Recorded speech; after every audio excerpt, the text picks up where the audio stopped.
Gujarat police की जराइम पेशा अनासर के खिलाफ ताबड़तोड़ कार्रवाइयाँ जारी। थाना सिटी सराय आलमगीर ने पतंग फरोशों, मंशात फरोशों और नाजायज असला रखने वालों के गिर्द घेरा तंग कर दिया।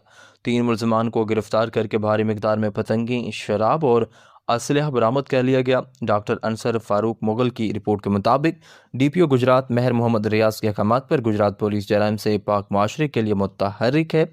DSP सराय आलमगीर सर्कल डॉक्टर मुमताज़ अहमद मेकन की ज़ेर निगरानी SHO थाना सिटी राहिल आरिफ ने पुलिस टीम के हमरा कामयाब छापामार कार्रवाइयाँ की।